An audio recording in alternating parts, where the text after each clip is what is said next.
threw Wayne under the bus. So. Started up the bus and backed over it and drew through it again. Right, welcome back. The next topic, the report, item 8.2, draft solid waste management and minimisation bylaw. Ninka.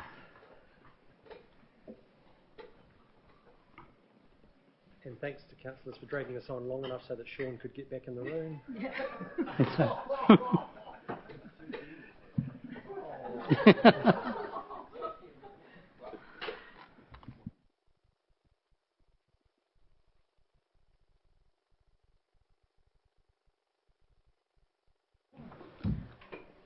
Good afternoon, everybody. I wasn't planning on reading the full report. I'm taking it as read. The short summary of the process has been that in May 2019, Adrian Mitchell talked to the council in form of a briefing about the issues and options that had been debated in the regional group.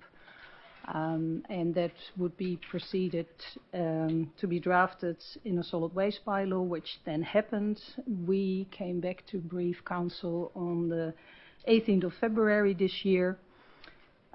Formal feedback was provided to the draft bylaw to the joint committee via a council meeting and a report on 27th of February.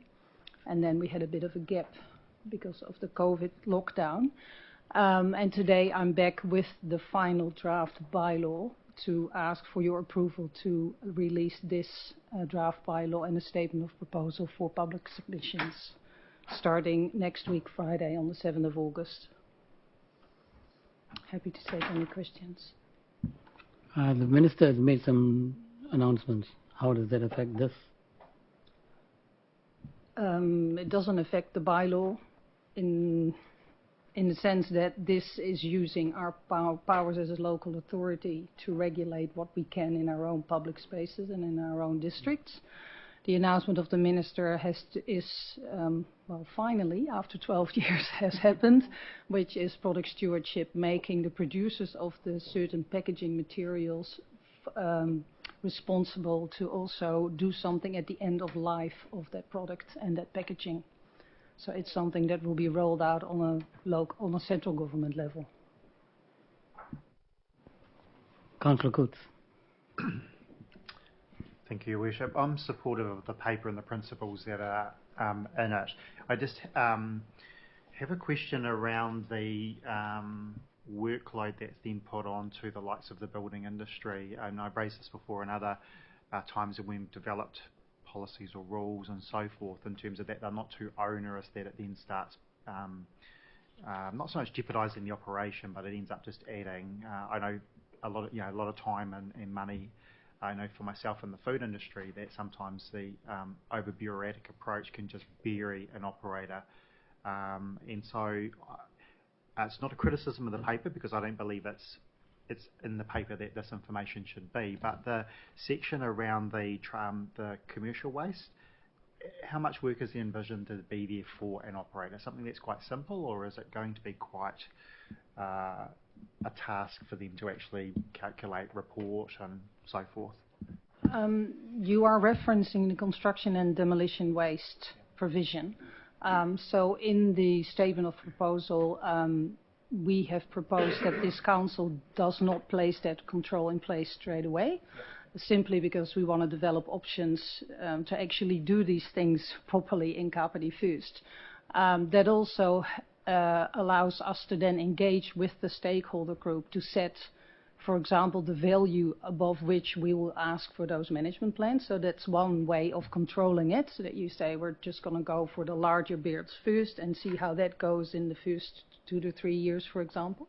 So that would be a way to manage that. But I think definitely part of the discussion of the stakeholders can definitely be what type of information do you have readily available. From my own personal experience of having built a house, when you engage a company, they have a surveyor there, and they do the quantity surveyor basically deals immediately in the same go as ordering so many chipboards, so many whatever you need for that house, deals with the waste. So in that sense, most building companies will have a really good sense of what their waste to landfill is actually at the moment. And from the feedback I've heard from industry is that they're very happy if we help them and support them divert more of that to landfill, especially in light of the waste levy increase, which is envisaged from next year, July onwards, which will bring the rates up yet again. Thank you. I'm certainly supportive of the principle. I think it's fantastic, and hearing what you're saying gives me more comfort. Councillor Pravanov. Thank you. Through you, Mr Mayor, Inka. Nick, I think this is a great paper, and I think it's well, it's well due. But I have just some little questions. In fact, a few little questions. I'll start at the beginning. So, on page 87, you've got commercial or industrial waste.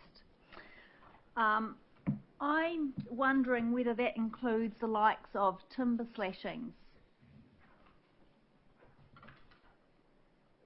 Sorry, can you clarify if you're looking at the bylaw definition? I didn't print the whole agenda. Oh, so this is because on of page waste 87. minimization. This is under the definitions, I think it is, under the interpretation clause of the bylaw, commercial waste.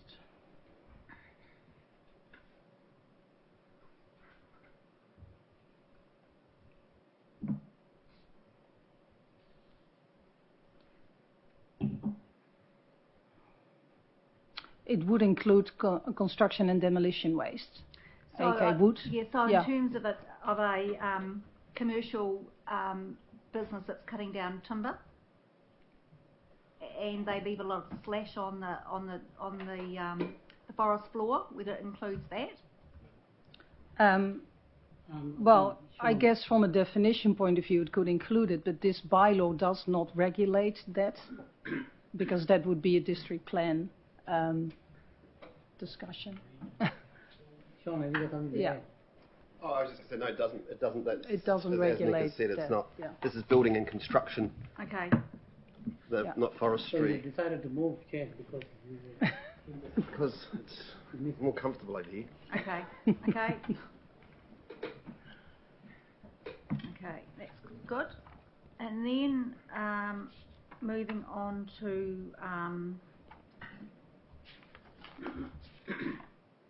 oh yes, page 97 and 90. There's a few instances of this here when you've got, for example, this is under section 11, and I think it's in a few other places as well. It says, for example, 11.6, when considering a licence application, the council may take into account a range of factors, including but not limited to the following. So I'm just wondering, by including that last section, not limited to the following, whether that potentially is to me, these sorts of things should be no surprises.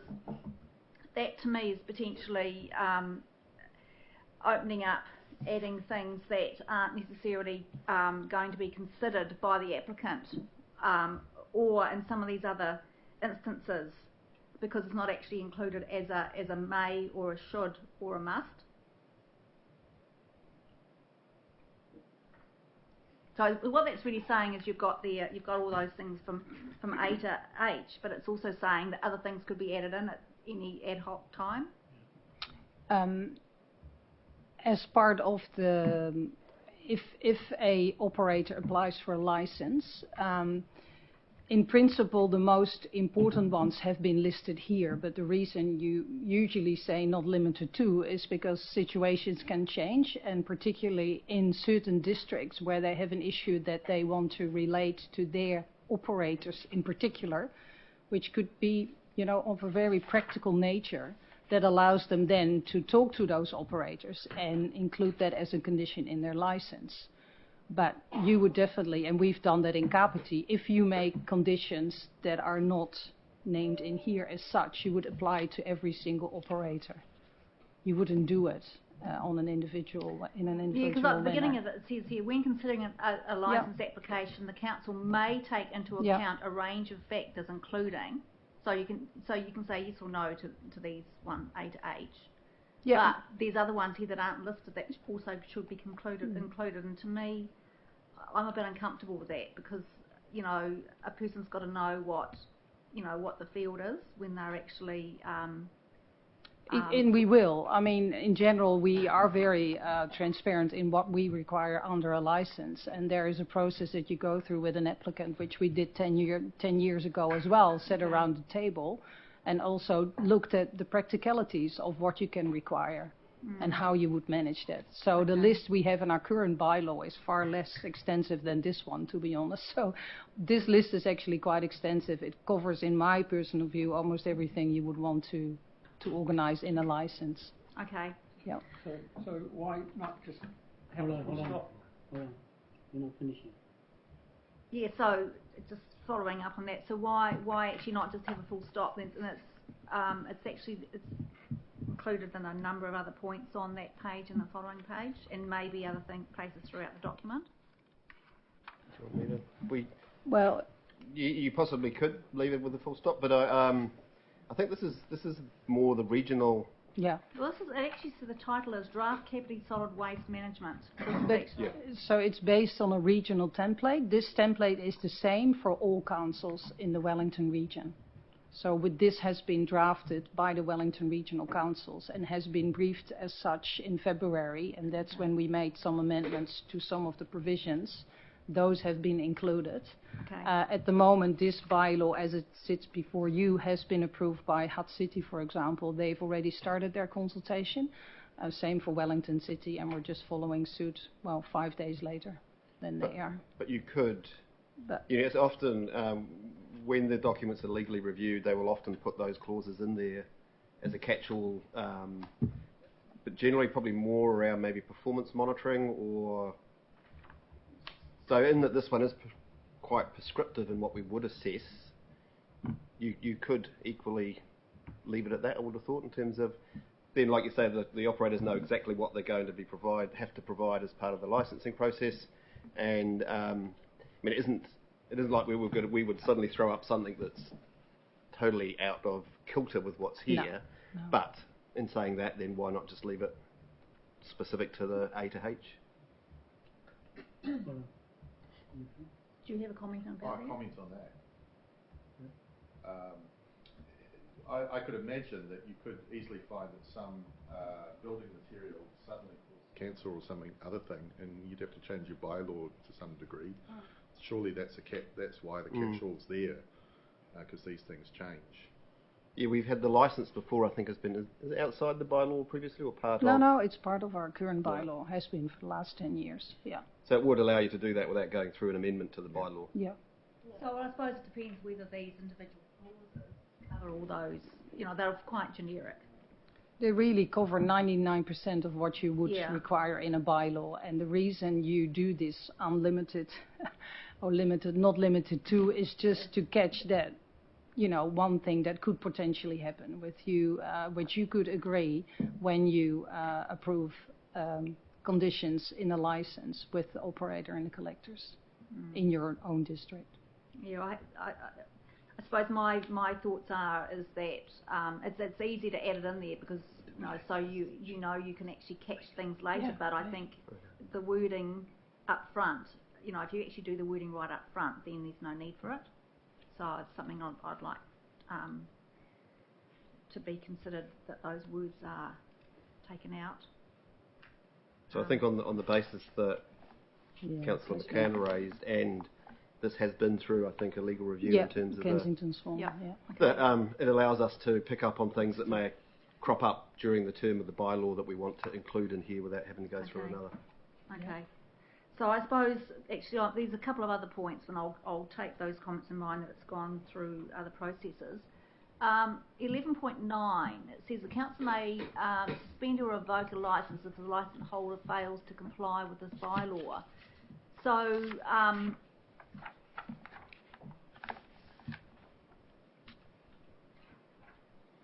in there, the word may is important, but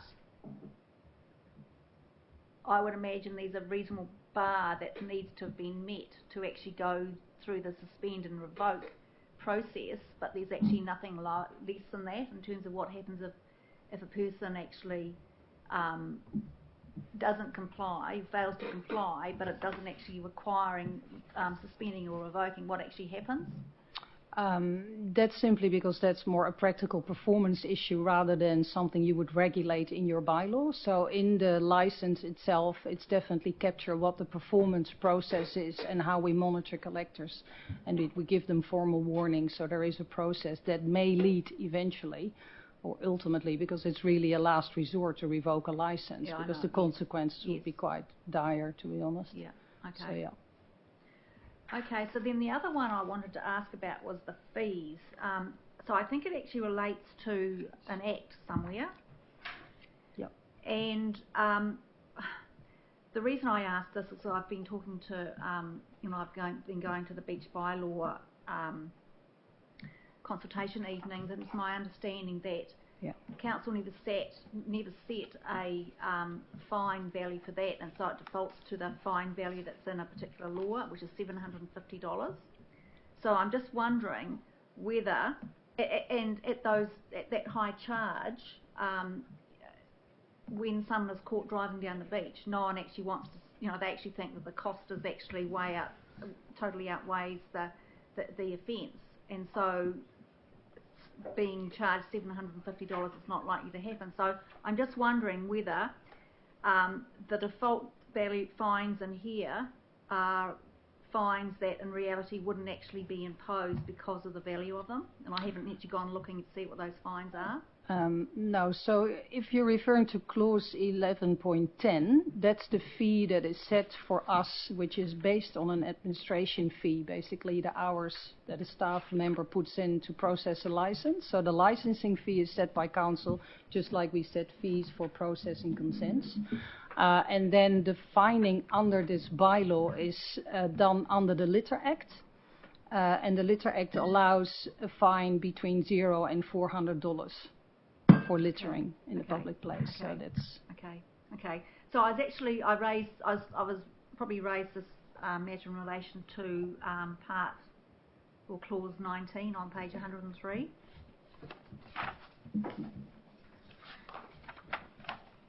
yes. So that would be the answer, that under the Letter Act, So the maximum fine is $400. Okay, that's good, thank you.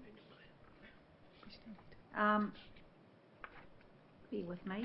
So then if you go on to page 109, this is in a slightly different section. This is Schedule 1. So you've got here, after 1.11, you've got prohibited materials. So when you go back to the interpretation, that's not included in there, and I'm just wondering whether that actually should be waste.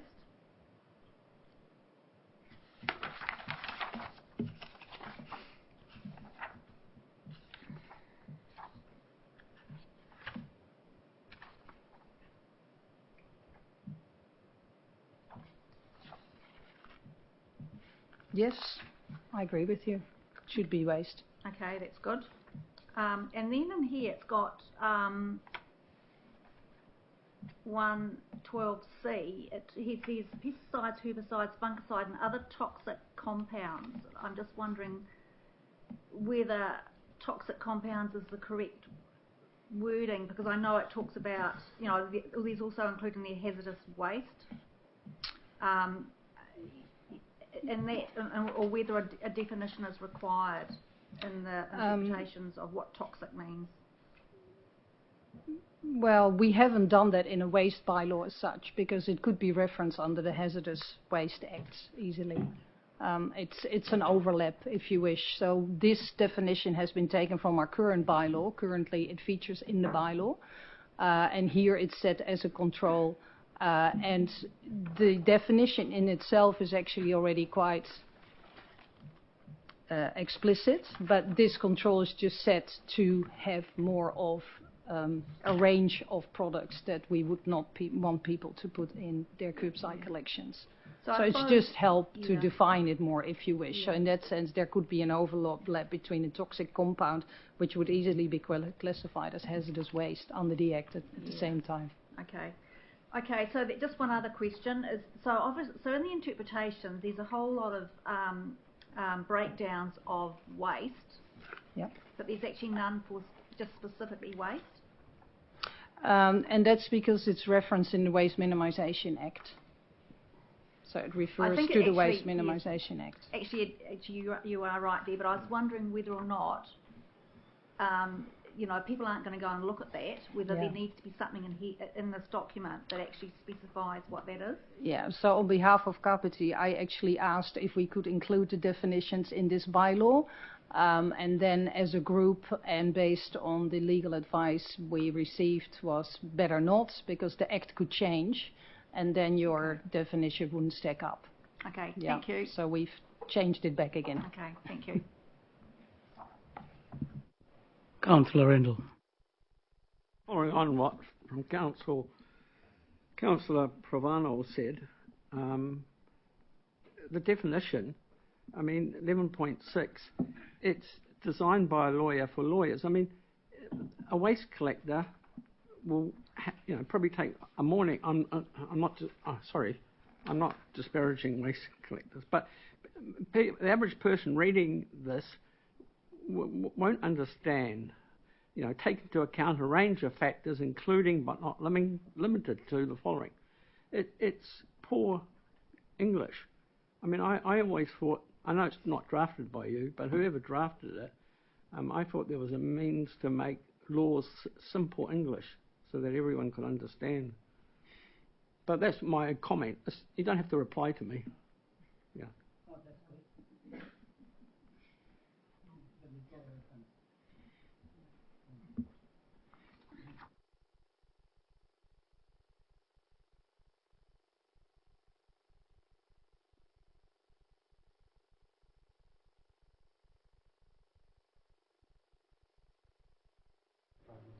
Because the adoring public is missing your word. Councillor Oh, Elliott. okay.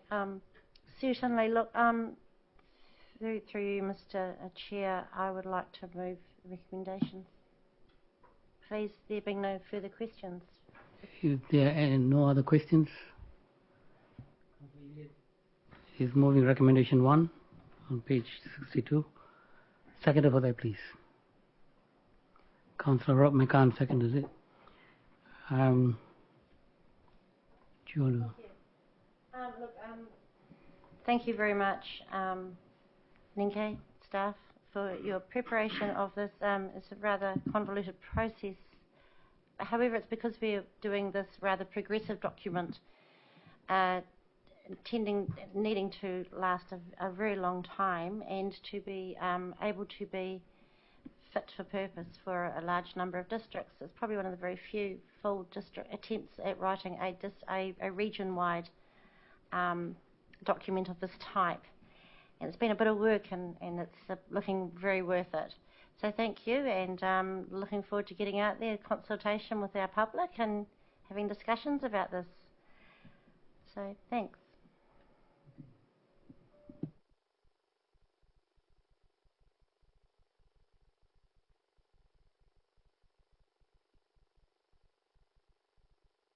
One moved by Councillor Jackie Elliott, seconded by Councillor McCann. All those in favour say aye. Aye. Those against, carried.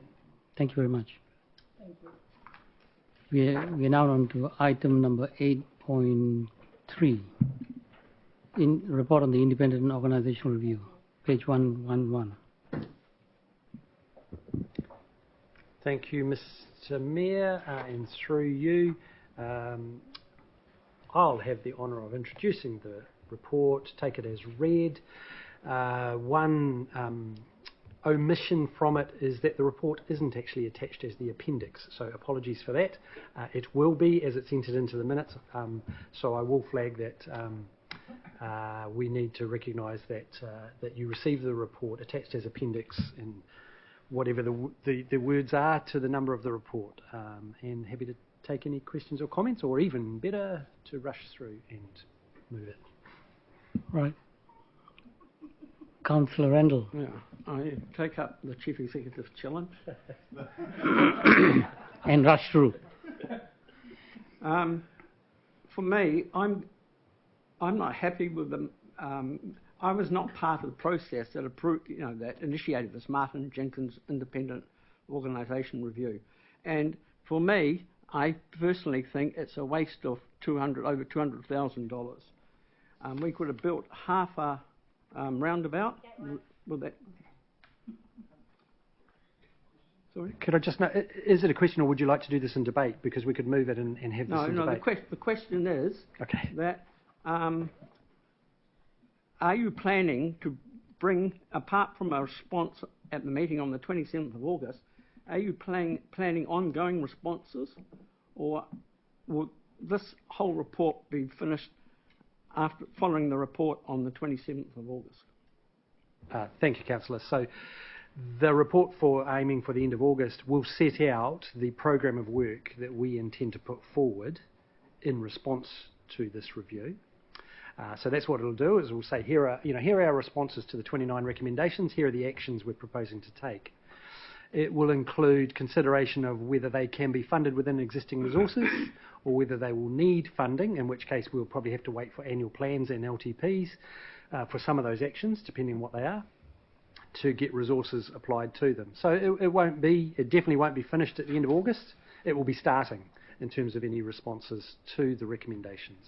So, Mr. Chief Executive, through you, Mr. Mayor, Mr. Chief Executive, do you think that this is a waste of resources, staff resources, when they could be better utilised in the interest of the community elsewhere? Thank you for that question, Councillor, to which, if I was in America, I'd take the fifth. I honestly don't think that it's appropriate for me to comment on that in this environment. I'll leave that for councillors in debate. So good.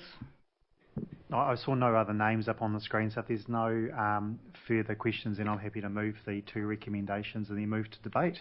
We seem so eager to get into.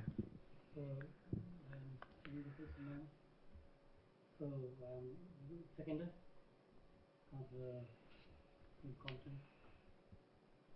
Thank you. Right of introduction. I'm just noting that in the report on number 40 does refer to subsequent reporting in response to Councillor Randall, so the paper actually refers to ongoing reporting based on the actions out of the review. And it's interesting, there'll be varied opinions around the report, both around the table within the community, but what I find most amusing is the amount of times that aspects of the report are referred to in a positive manner. So people are happy to criticise, but equally they're happy to use phrases and sections out of the report that support moving discussions forward. And I think that's a positive thing, both from an elected member perspective and from an organisational perspective. More recently we heard about adding additional work to the organisation's workload, and the question was raised about resources and funding, which came through the organisational review report. So, as much as there are critics out there, I am sure we will see elements of this review referred to time and time again over the next few years. And I'm satisfied as the person that initiated it that the cost of doing the review will be worthwhile over time, and that will show over time.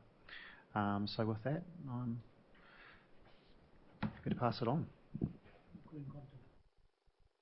Yeah, I'd just like to echo the comments made by Councillor Coots. As he said, there has been criticism of the review out in the community, and I take that on board, but it is what it is, and I think there is plenty there that is going to give us a lot to work on. And I'm really looking forward to what gets brought back to us on the 27th, because the value of the review is actually in how we action the recommendations on it going forward, and making sure that we use those to make a difference. And it goes back to the point that Mr. Gott made when he was presenting to us and saying that this is, a lot of the stuff he's talking about were issues that are across local government in New Zealand, and we've got an opportunity, if we do this right, to actually really lift our game and become a top performing council, and that will deliver huge benefits for our community. So, we need to make the most of the opportunity provided by this review, and I'm really looking forward to what the CEO and staff bring back to us. Councillor McCann. Through you, Mr. Mayor, I would like to echo the thoughts and statements of Councillor Coots and Councillor Compton, just remembering their second names. I think that a brave council and a brave organisation always does look inwards to find out what works and what doesn't, and this report, I think, has done that. And it is in our response from here, how do we make things better, that we will find value for money. And I would hope that one of the things that we will be able to do is not just bring it to council, but ensure that councillors get a workshop session so that we are not reacting just in one formal meeting, but having the opportunity to work through the different solutions that paper will no doubt have. And I'm certainly looking forward to it, and I congratulate all the councillors on the way in which this has been landed, because it is a difficult thing to look inwards sometimes. So I think we should all pat ourselves on the back metaphorically.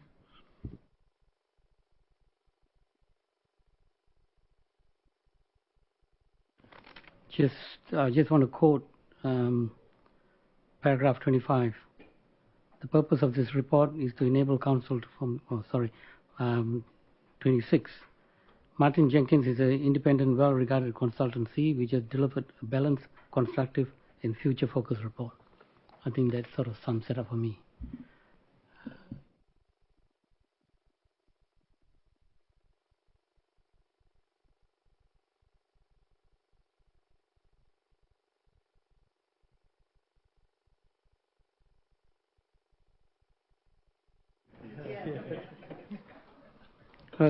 So the recommendations 48 and 49 moved by Councillor Coates, seconded by Councillor Compton. All those in favour say aye. Aye. Those against, carried. So we go on to confirmation of minutes, page 252.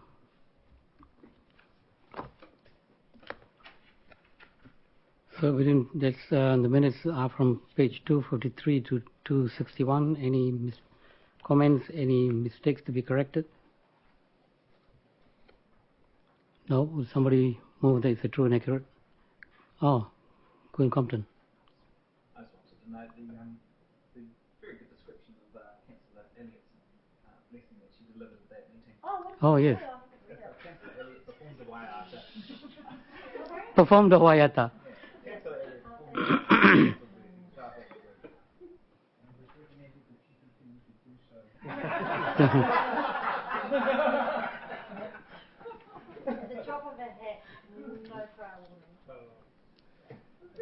So on that note, Councillor Elliott, would you like to move that this is a true and accurate report? Oh, I think it was absolutely true, but Can I have a seconder? Councillor Henford. So all those favour of the recommendations, there's a true and accurate report, the 25th June 2020 council meeting, say aye. Aye. Those against, carried. Oh, Angela, for the next meeting, you can take your time and email us.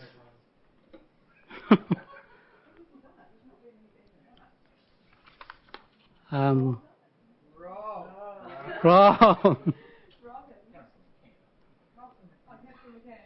He was the performer in his earlier days, I think. He still is.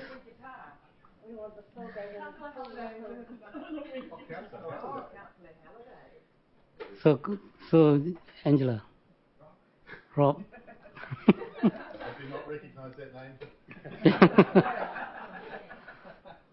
So public speaking time for items not on the agenda, zilch. That brings the meeting to an end. Thank you very much for a constructive day.